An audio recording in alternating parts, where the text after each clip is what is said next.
Welcome to Living Free in Tennessee. We talk about building the life you choose on your terms. Today is Friday, August 11th, 2023, and this is episode 779 of Living Free in Tennessee. And it's a Friday show, so it is a Homestead Happenings update. We record these live, so if you are available and on the live stream and want to get a comment or question noticed and responded to, the best way to do that is put the word question, colon, in all caps, and then write the rest of your question. I'll mark it, and then I will do my best to work it in later in the show. Today is a day that we are going to talk about a number of things. One, I found an interesting stray piece of livestock in the middle of the road today, and it is alive, and it is back at our house now. I'm looking for its owner. This happens in the country sometimes, and it's not just cats and dogs you find. So we'll talk a little bit about that. We're going to talk about a really great recipe that I was playing with yesterday for chicken wings, and I used our pasture-raised wings. And we'll talk about what's coming off the garden and other things around the homestead. Full disclosure, I was gone Sunday through Thursday this week. Thursday was yesterday. Haven't even been in the garden yet. I just know from Tactical what he did in the garden. And I know from what's on my counters for me to deal with, what has been coming off the garden. I will be doing a deep dive in the garden this afternoon after we have done this podcast and I catch up on roasting. And then I have like an hour in the garden. And then tomorrow I go out of town again for a day to teach a class on the other side of the state. So it's a little frantic here right now. So the information you're getting is mostly reported by the Tactical Redneck, because I wasn't actually on the homestead this week. Hello, Janet. One Step Closer, Rebel Child's Homestead in Pack Rat. Welcome to the live stream. If y'all want to give us a like and a follow and comments, that all helps get the algorithm going. So before we jump into that, though, I want to talk to you about the Midwest Preparedness Project, which is the first weekend of October. It is the weekend before Self-Reliance Festival. I'm speaking at that. And what I'm going to talk about at the Midwest Preparedness Project is the 15-minute homestead. And I kind of thought about this. I do a lot of talks on smart homesteading, and it's kind of that topic. But like this summer in particular, I have had to approach almost all homestead projects from the standpoint of I don't have a lot of time. And so how can I attack this project in smaller chunks throughout the day while doing my other deliverables? So I'm just going to talk about how a series of 5 to 15 minute interactions with things can keep your homestead going. And it's great for folks who are homesteading and working full time, or homesteading and end up on the speaking circuit like I was this year. And so just out a lot. And it doesn't mean that I don't end up with some of those days where it's just a lot. Like I'm spending an hour in the garden. That is not a 15-minute homestead thing. I'm spending at least an hour in the garden today later. But it does kind of help you understand how you can break down projects into smaller pieces and fit them out in throughout the day. And part of it is organizing your day so that you, like this morning, I had to ask myself, what's for dinner? If I didn't ask that this morning, then tonight there would be no dinner. So, things like that, like how you order things really makes a difference. So that's going to be at the Midwest Preparedness Project Festival. And you can find all of the information on their website and grab tickets now so they know that you're coming. That's in Kansas. Also, I want to thank our two sponsors of today's show. The first one is Agorist Tax Advice. This guy is a whiz, Matthew Sursley, and he has been on the show before, but what he specializes in is helping you analyze your financial situation so that you can figure out how to organize and structure your business dealings in a way that optimizes the tax write-offs you can take so that you pay the government less of the money that should be in your pocket. He will help you track them properly in case you get the great audit so that you have documentation of the things that you are taking advantage of. And he'll talk to you about any risks associated with different types of write-offs. Find out more at agoristaxadvice.com. And if you want to, go to agoristaxadvice.com/LFTN to schedule a free consultation. He wants to find out before he, takes your money if he thinks he can help you. I love people who approach business that way. The second sponsor of today's show is Harvest Right freeze dryers. There is a link in the show notes, and I will throw it on the YouTube live if you're interested in grabbing one. That is an affiliate link, full disclosure. So if you end up getting a Harvest Right, definitely use my affiliate link. They are so far the best option for freeze drying your food if you're into freeze drying as a preservation method. And there are two primary providers at this point out there. And it's really cool to be able to use the freeze dryer as a tool. I've been enjoying home freeze dried foods for 2 years now, and I use them as an instrumental part of my travel food. For example, I was just in Oregon for a week, and I have weird allergies that, you can't count on people to accommodate your allergies. So I always come with a couple meals that I have made in the freeze dryer. But what's even cooler is my milk and eggs, which I use the freeze dried ones throughout the year when milk and eggs are low. Those coming off the freeze dryer are way better than any preservation method I've used. So I am really loving my Harvest Right freeze dryer. And that is our second sponsor of today's show. Welcome, Mike Sanders, to the live feed. And the Martinson family's here. That's cool. Anyway, let's go into our first segment of today's show, Featured Forage. This is where I talk about what I'm finding on the land. And as I said, these all come from Tactical, because I did go on a walk this morning, but I didn't see anything that I didn't see last week, except watercress. So watercress, usually when it gets super hot, it dies back, but we have watercress up high enough now that I can harvest that for summer salads. And I have hot weather varieties of spinach like Malabar spinach and this, I don't know, forever spinach or what, I don't know. Jack Spirko gave me this kind of spinach that never dies. Neither one of those are an actual spinach, but they taste like spinach. But I can make salads out of that. We've got Swiss chard coming off. So adding watercress to all of that is super nice. I love the peppery flavor, and that's coming out of the creek. And of course, the creek mint is going nuts. So before it gets too cold again, and I know it's hard to think about it getting cold when those of you who are in certain parts of the country are facing 105 to 110 degree weather this weekend. Before it gets cold again, though, I want to make sure I harvest another round of mint for winter teas, because I drink tea all year long, but I think my favorite herb for tea is chocolate mint and other mints. I really like to use it, and especially when I'm doing like an herbal remedy tea in the depth of winter from my dried herbs. It always tastes like grass unless I add something like a peppermint to it. So I find it's a great thing to pair with other herbs in sort of like those cold preventing teas. I'm a little scratchy today too, so I may actually run out and get a mullein leaf and do a tea right after this, because I think all the travel and the climate change from here to Medford, Oregon and back have like really hit me right in the throat. It's really dry there. It's a dry heat. And I was struck, like, on that note, that a dry heat really doesn't feel as hot as a humid heat does. It's true. Because when I got off the airplane and had my first 98 degree day there, I was like, no, this is not how 98 degrees feels in Tennessee. It's totally different. It feels great. So, that's just a perspective. Hot is still hot, though. Like 105 degrees or 112 degrees and dry is still really hot. It just feels very different. And I have not been in a dry heat in years. So, heading across the country for a few days was an interesting little experience. Hello, Beth Emily. Welcome to the live stream.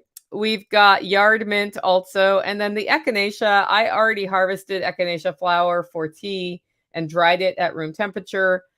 But it's still blooming. It'll stop eventually, but it's got seed heads on it now. So now's a really good time to harvest the seed heads for propagation. And I'm probably going to scatter those around other places in my yard. It took me years to get this one little patch going. And I'd like to have echinacea or purple coneflower going throughout the yard so that it propagates itself. My dream of a dill patch still has not happened. We tried this year. We'll try again next year. I think to get the echinacea going, I really had to think about how I would get it going, and I started a plant, and I transplanted the plant, and I cared for the plant that whole first year, and then it's been reseeding itself every year since then, and it gets a little bigger. Last year I had that going with dill, but it was accidentally weeded by somebody who I had helping me with some maintenance in my system, and they didn't realize that I didn't want the dill weeded. I wanted it to stay there looking like crap and seed itself, and then hope that it came back. So maybe next year I'll be successful with the dill. We'll see. Next segment is livestock. This is where we talk about the critters on the homestead. And I know you guys are wondering if you came to the live stream to see what I was talking about when I said a really unusual stray has ended up on the hauler. We have a new stray animal, and it's a livestock animal. And it has happened before that we end up with stray livestock animals. And we'll talk about some of the weird stray livestock animals we've ended up with in the past. But this morning on my walk, so last night, Tactical's dog went after something, and I hear him queue up on his phone, and he says, there is a domestic rabbit that is not our rabbit, that is not Nighthawk's rabbit running around, and it's white. And I was like, I feel like that's probably just a normal, fatter than usual rabbit from the woods, right? Because we have wild rabbits around here. So I didn't believe him. And I was like, okay, whatever. Because I was like, are you sure one of ours didn't get out? Nope, not one of ours. Okay. So then today I'm on my walk with the dogs, and they take off after something, and I see this very fat rabbit book it about 1/10 of a mile, because they kept chasing it all the way down to my neighbor Pat's house. And I was like, oh no, that is not a wild rabbit. It's 100% not a wild rabbit. Very obviously a domestic rabbit. And I called my dogs off. I have e-collars on them, and I actually had to shock one of them to get her to stop, because she's like a rabbit hunting dog. But they didn't touch the rabbit. And I queued up, and I was like, there really is a domestic rabbit running around. And I'm like, the poor thing is going to die if it stays wild here, because something's going to get it, or it's going to get hit by a car or whatever. And I was like, well, I guess we'll have to put plans in place to catch this thing. And my dogs at this point are like, we know it's there, we can smell it, but we know mom doesn't want us chasing this for some reason, because I let them chase wild rabbits all the time. So I'm walking still, and I get up near my neighbor Pat's house, and I see a white floofy puff thing in the side of the road, just sitting there. And the rabbit's just like, I just ran longer than I've ever run before in my life. And it was just sitting there looking calm. And I'm like, I wonder if I can pick it up. And I walked up and just grabbed it by its ears and picked it up. And it did not struggle at all. It is used to being handled. It had a tick on its eye. I took the tick out. It has a gummy eye. And because Alan Bouchard dropped off this series of 4 rabbit cages last time he visited the hauler, we happen to have 4 empty rabbit cages that are fairly small. So I'm able to quarantine it. So we put it in quarantine. I put a picture of it up on the community page in case somebody lost a pet, because it could be that this rabbit got out up the hill and it came down the hill, and people don't know where their pet bunny is. And it's like totally a pet. Its fate at my house is likely to become dog food if nobody picks it up, but it is a pet, because I think it's a boy, and we don't need more boy rabbits. And yeah, so that is not the most unusual thing I've ever found. I think the funniest one we ever found was coming down the hill in the morning to feed the chickens. And, we scatter scratch out. We used to scatter scratch out for the chickens. And there was a pig in the yard eating the scratch. And it was a potbelly pig it was another person's pet livestock sort of thing. And that was, I don't remember what we called him, Harvey or something, but he, it's like, that was the first weird stray we ever got, because it was like, I can't even believe my eyes are telling me there's a pig in the yard, but there it is. And so we've had a stray pig. And then the other thing we've had were right after the 2008 crash, people who could no longer afford to feed their horses would let them go in the woods. And so we had 4 horses that were abandoned in the woods, and we were able to catch, I think, 2 or 3 of them, and one of them we never caught, and I found its carcass in the woods, because if you just let a horse go in the woods, it does not become feral and wild and take care of itself. Like, that pig probably would have been fine had I not caught him, but the horses don't do so well. So we got the other horses handled and adopted out to another farm, and then one of them died in the woods because we could never catch that one. But that was another crazy day, like the day the horses came through my garlic. So those are the kind of strange stray animals you may end up with if you move to the country like I am, right? It's kind of funny how that works. Reminder, guys, in the live stream, if you have questions or comments and you want me to see them, put question in all caps and then follow it with your questions so I know to see it. We have moved the male sheep. We've separated them from the female sheep because we don't want the females getting pregnant right now, because it would mean that we would end up with babies being born on the coldest time of the year, which they might make it, like they usually make it, but I don't want to deal with that. Like, I don't want to be outside assisting with a delivery gone wrong in the coldest part of the year either. So that actually went smoother than I thought it would, although it took about an hour. And it involved all hauler neighbors. So Tactical set up the pasture paddock for them here.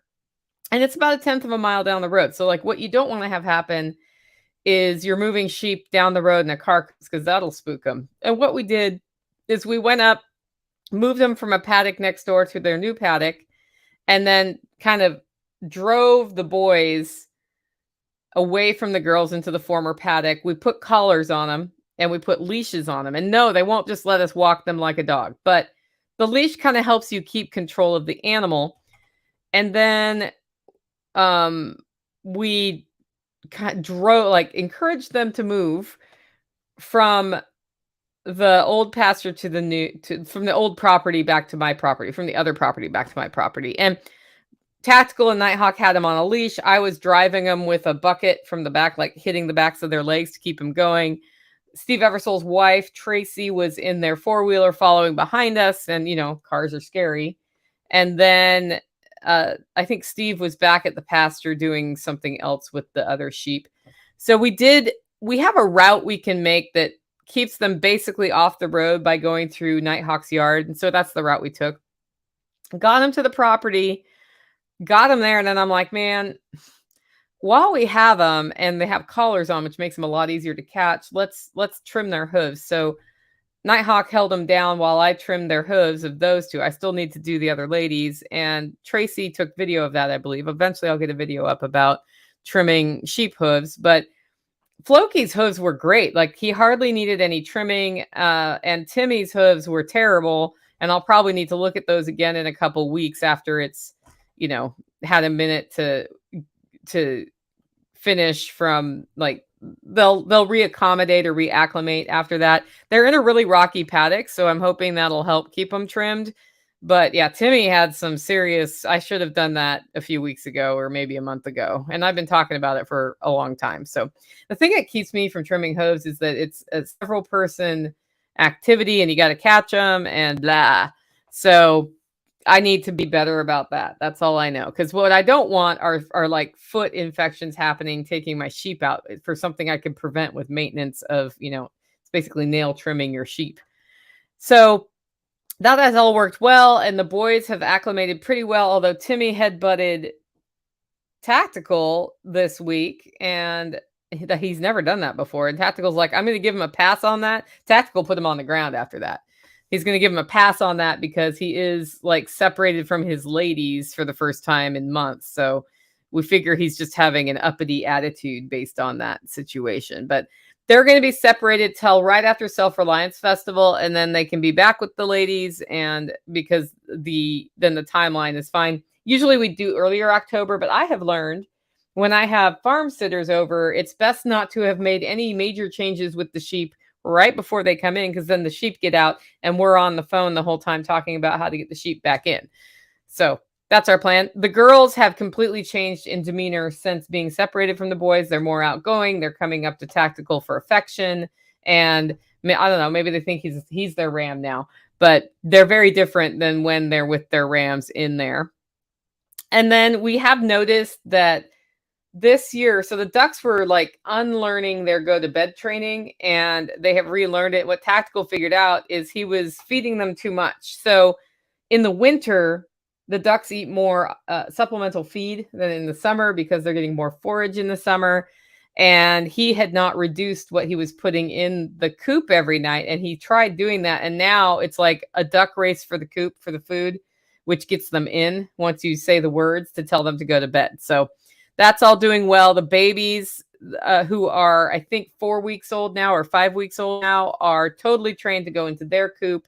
And when we're comfortable enough that they're of a decent size to integrate with the rest of the flock, we will one afternoon let them out into the yard at the end of the day with the ducks to interact with the other ducks, and then put them back in their coop that they're in now. Do that for a little while, and then one of the times they will try to go back to their coop, and we will have like temporary deer fencing up that sort of leads them to the other coop, and they'll go to bed with the other ducks. That's how we integrate the ducks. So that training's all going well. I'm sure that Tactical is totally excited to have all the ducks in one place soon. And I expect that to happen in the next couple weeks, because by the time they're 6 to 8 weeks old, they look full size. And, then they'll be super stoked to discover we have a pond and they don't just have a pool. And it's all part of duck adventure. It's all part of that fun.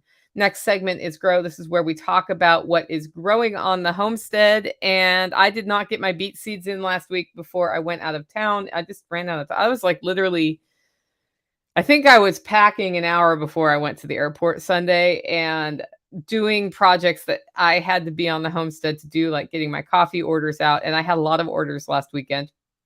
So that was a little crazy. And then I ended up working most of the clerical stuff I was behind on. I did that on the plane most of the way across the country on Sunday. So it was a bit of a crazy week. Did not get the beets in. I was hoping to have beet seeds in, but according to the seed packet, I'm not allowed to have them until August 15th anyway.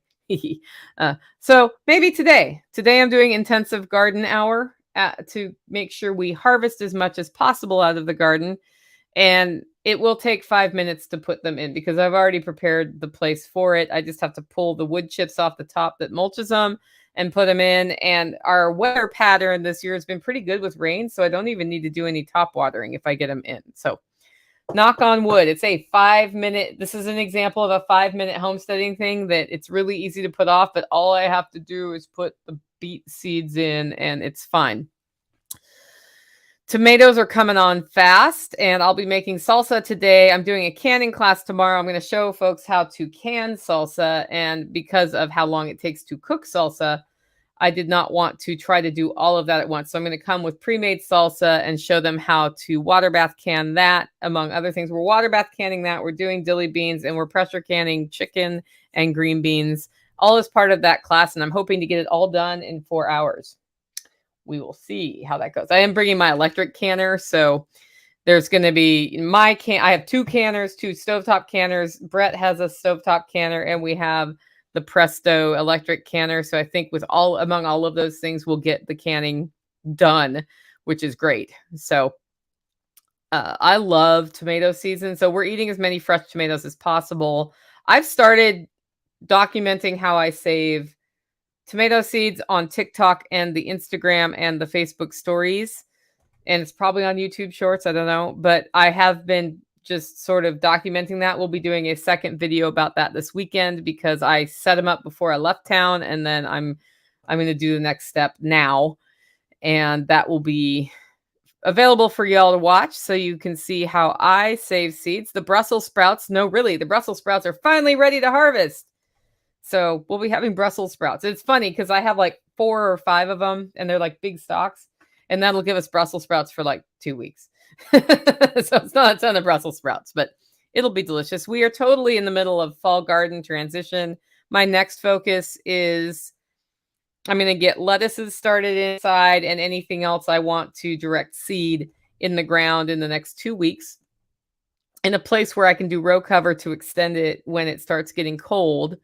And then I need to choose where the garlic is going to go this year and go through my garlic that I harvested in June and decide which garlic is seed garlic and goes back in the ground. We have been garlic self-sufficient here almost since I think it was my first or second year that I figured out how much garlic I use every year. And ever since then, I have not had to buy garlic. It's one of the easiest in this climate, one of the easiest things to come completely self-sufficient on, even if you don't have a lot of land. Like if you use 50 heads of garlic every year. You can put in 60 in the ground in case some die, and you're golden. And they are very easy to not mess up. You just got to remember to plant them. They're, oh, you know what's interesting is I put a livestock thing in the middle of my garden. That's funny. I must have been distracted when I was doing these show notes. The ducks are not laying eggs. That's normal for this time of year. That's the other update from the livestock. The reason I need to do a hard harvest today is Tactical Redneck picked at the garden while I was gone, but he didn't do any deep harvesting. And if you don't keep harvesting, the plants decide, okay, we've made our seed, we've done what we want. So I need to go through and make sure that everything's harvested so the green beans keep coming on. And if I don't, then they'll think they went to seed and they've done their duty and they die. So that's just, something that I think a lot of beginning gardeners do wrong is they kind of leave the stuff on there until they need it. And then it goes overripe and then the plants die. So if you're going to have a garden, you definitely need to plan in to have your harvest time or you'll be in trouble. And then we got a peach this year off the old time peach tree that my neighbor gave me years ago. And the only reason we knew we had it because we had a late frost and fruit did not set is that Tactical found a full-size peach on the ground half rotted.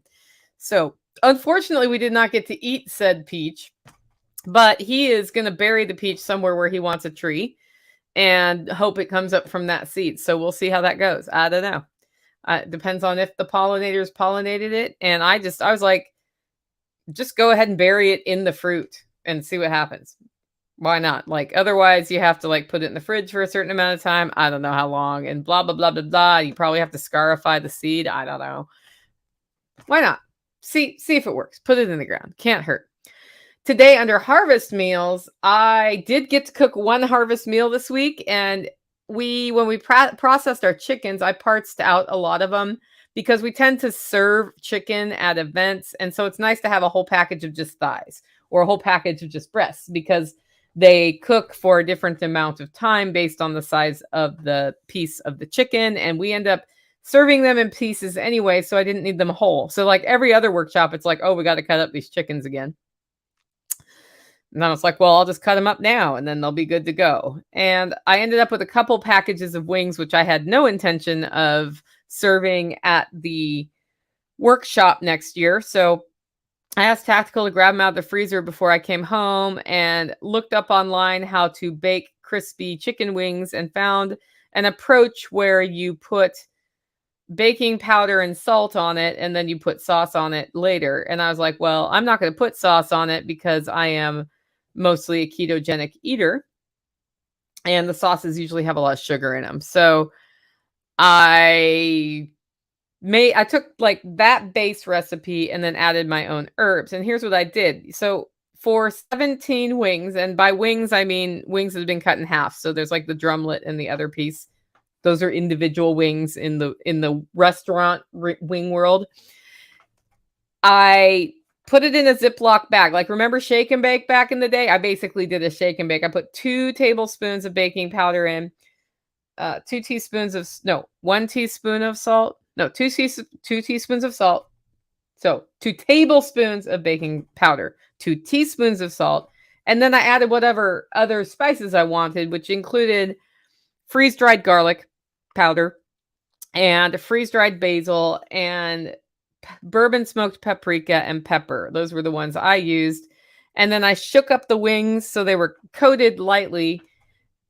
I patted dry the wings so they were not wet before they went in the bag, by the way. And then I put them up on a rack on top of my cookie sheet. And it turns out that the racks that are in my outdoor smoker fit perfectly inside a cookie sheet. So that worked really well. And then I placed them next to each other so they were touching because I had double 17 wings. Like I had 2 batches of those to cook and they barely fit on a whole cookie sheet. And the recipe that I had read online said they'll shrink so it doesn't matter that they're touching. I put them in the oven at 250 degrees for half an hour. And then I turned up the heat to 425 and went for another 50 minutes and they were so crispy and delicious. And I did happen to have a little bit of keto-friendly gravy that I've thickened with freeze-dried mushrooms, and so I dunked some of them in that. That was good. But it worked really well. I'm gonna work on refining the spice profile of the rub for these, but that worked great, and it's the best wings I've ever made. So, I'm super happy with the method. Baking powder has cornstarch in it, so if you wanted to do this on your own and you didn't have baking powder is primarily cornstarch and a rising agent like cream of tartar, and there might be a third ingredient in there. The cream of tartar is an acid that interacts with the cornstarch somehow and helps things rise. But I think the cornstarch is absorbing any extra moisture as the fats cook out of the wing. I think that's why this works. And so you start at the lower temperature to start rendering the fat, and then you turn it up and it crisps it. And that's just a fun thing. So it does have, so from a carb standpoint, or if you're avoiding grains, this is not going to work because there's cornstarch in that. But it's very low carb because it's hardly any cornstarch at all. And I can tell you that between Tactical and me, there were no wings left. He ate most of them. I think it was his first home cooked meal since I left town. So he was all over it. And there were 2 left and he was full. And he's like, I'll take one for the team and eat these last 2 wings. So in case you want to try that at home, it's a very good recipe. I'll probably put it out as a recipe of the week next week if I get my poop together and write that recipe of the week up. And that'll be out at livingfreeintennessee.com. And of course, the recipe of the week is also linked in the weekly mail. So if you have not signed up for the Living Free in Tennessee weekly mail, do that at livingfreeintennessee.com as well. Next segment is Holler Neighbors and Community, where we talk about how all the people who live next door to each other are working together. I had the opportunity to upgrade to fiber internet. So we are on fiber internet today for the first time. And it is, in fact, way faster than DSL. I had no idea because I didn't think I'd ever get fiber down here. But we're zooming today. I did a post of a video to TikTok this morning saying this thing was happening. And it usually when I post a TikTok on my internet, it's like post, wait, almost there, wait, and then eventually the video's there. This time I posted it and I was waiting for the wait message. It just posted, like, done. So that was pretty cool. When I went down to schedule it, though, I thought I'd be able to schedule it right away, and they couldn't schedule it until yesterday. Well, I was in the air yesterday for much of the day. And so I scheduled the first install at Base Camp, which is our rental property next door, at 8 in the morning. And I scheduled it at my house at 10 in the morning because they're like, it takes up to 2 hours to install the internet. They didn't show up till noon. So luckily, Steve next door, who is super stoked to have fast internet at his house too, oversaw it at his house. And then because Tactical was picking me up at the airport, ended up overseeing it mine. So I really appreciated that. Like, it would have, if they would have been on time, Tactical could have overseen it here.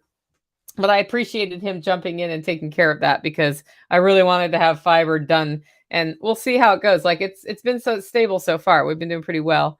My neighbor Pat is back. He's the guy next door. He's in town doing some work on his property, which he's been using as a rental property. And of course, in keeping with Operation Roust Riley, the military helicopter came also and circled the holler. So it really is true. When that dude's in town, we get helicopters. It's a very interesting thing. And then the meetup that we had the night before I went to Medford, Oregon, was really great. We had 20 people here, and Brad Bleasdale talked about mags and how they work. And then we kind of talked about individual goals, like why people came. We got people here who I'd never met before. We had people here who I did know, and we shared food, and the potluck was delicious. And it went great. We're going to start having one first Saturday of each month at 4:30 p.m. here. And we are inviting everybody from the region, so from neighboring counties as well. And we're hoping that other counties will start having their county-specific meetups, and we can go to those too. And I'm pretty sure we know who's going to host in White County, but I'll see if she puts out an invite. Next month, though, we are not doing it on the first Saturday because that's Labor Day weekend. So it'll be the second Saturday next month. But they all decided like that time of day does sort of work. And we wrapped up by 7 p.m. or 6:30 in that range. So it was pretty cool. And I think it's important to make time to get to know people in person, which is why I did a meetup in Medford, Oregon too. And I had 2 people show up, so it wasn't a ton, but I met some really cool LFTN listeners in Medford, Oregon. I'm hoping that next time I'm out there, we can do another meetup and get the word out a little bit better so that multiple people can come. The pub that we met at was a great place to meet. They had super duper outdoor seating. It was a brewery. And well, I mean, we just talked. I wish we could have talked longer, but I didn't want to keep my dad up super late by staying out late. So I came home and then I went to the airport and left. But I think I'm going to do that, guys, more when I'm traveling. If I can plan it, we'll do more Living Free in Tennessee meetups while I'm out of town. Just for those of you who listen to me all over the country, we can come out and meet in person and you meet each other, which is kind of nice. Like I did one in Spokane, Washington, right, Tori? I know you're on here. I did one in Spokane, Washington, and people who've talked to each other, in our social networks, on Telegram and on MeWe and on Facebook, they met in person, some of them for the first time. And I was like, you guys know you can do a meetup without me, right? And so hopefully they'll start doing that. So we'll see how that goes. Next segment is infrastructure. This is where we talk about what we're building on the homestead. The gate for the chicken area is in. And we're working on perimeter fencing. That's it. There's not a lot going on. Like, I think Tactical was barely keeping up while I was out of town because there was 1 person on the homestead instead of 2. Tennessee Permaculture says, I started a Sumner County group, but we are still working on a time. I have 5 in the group so far. Awesome. If you are in Sumner County, Tennessee, reach out to Tennessee Permaculture on YouTube and see if you can get looped in there. We have somebody in Texas starting one too. So, and Janet says, we need another meetup in Spokane. Okay, guys, get on it. Get on it. I just decided to choose a day and then choose a regular day and figured, sometimes people can come and sometimes they can't. I'm looking for an herbalist or a alternative medicine person to come talk about that topic at the next one. So hopefully I'll find them in time for them to come out and talk about it. We will see. We made a list of topics that we want to learn about as well. So that's kind of fun. Okay, final segment of today's show before we wrap up is that with the tomatoes coming on, I'm making salsa today. You know what that means? I'm not buying salsa. So that's just another way we help get value off the homestead to help have our homestead work for us. The salsa tastes better than most store salsa. And I'm probably going to get, I don't know how many jars I'm going to get right now, but I'm going to get a good number of jars off of what I have. And I get to leverage that into a canning class. So I'm getting some prosperity from the canning class as well. So it's sort of a win-win. It's like everything's fitting into each other. And that's pretty much the only financial impact of this week, just because I've been out of town. So if something else happened, I have no idea what happened about it. Janet says she'll be in Spokane last weekend of August, guys. So that's when your meetup should be. Anyway, that's all from the Holler Homestead today. I hope you guys enjoyed today's show. If you did and you want to support the work I'm doing here, you can support me in 2 ways. 1, get your coffee at hollerroast.com. 2, consider becoming a member. To find out more about that, go over to livingfreeintennessee.com and sign up. With that, guys, go out, make it a great week.